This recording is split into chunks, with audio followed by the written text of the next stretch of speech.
জি, আসসালামু আলাইকুম। আজকে আমাদের এই ভিডিওটা টিচারদের জন্য। আপনারা আপনাদের সেলফ ডেভেলপমেন্টের জন্য সর্বোচ্চ এফোর্ট দিবেন।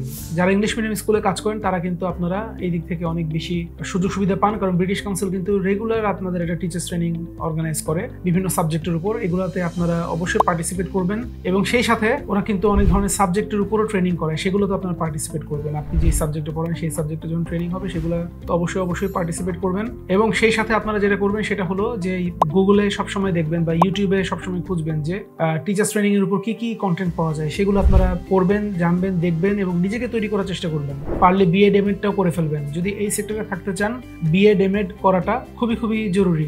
আর সেই সাথে সবসময় সবার কাছ থেকে শিখবেন, ঠিক আছে? স্পেশালি আপনাদের স্কুলে যারা সিনিয়র টিচার যারা আছেন, যারা অনেক বছর ধরে এখানে এই সেক্টরে আছেন, তাদের সাথে সবসময় একটা সুসম্পর্ক রাখবেন। তাদের কাছ থেকে সবসময় অ্যাডভাইস নেওয়ার চেষ্টা করবেন যে কি করে how I can become a better teacher. তো তারা কিন্তু আপনাদেরকে এই জিনিসগুলো নিয়ে আরো অনেক ভালো অ্যাডভাইস দিতে পারবে। তো এইভাবে করে যদি আপনারা চলেন, দেখবেন যে স্পেশালি নতুন টিচারদের জন্য বলছি যে আপনারা দেখবেন খুব অল্প সময়, 2-4 বছরের মধ্যেই আপনি একটা ভালো একটা অবস্থানে পৌঁছে যেতে পারবেন ইনশাল্লাহ। আর এই সেক্টরে থাকতে চাইলে আপনার সেলফ ডেভেলপমেন্টের কোনো বিকল্প নাই। কিভাবে আরো বেটার টিচার হওয়া যায় সেটা নিয়ে আপনারা সবসময় কাজ করবেন। আমার কথা শুনবার জন্য অনেক ধন্যবাদ। দেখা হবে সামনের কোনো ভিডিওতে। আসসালামু আলাইকুম।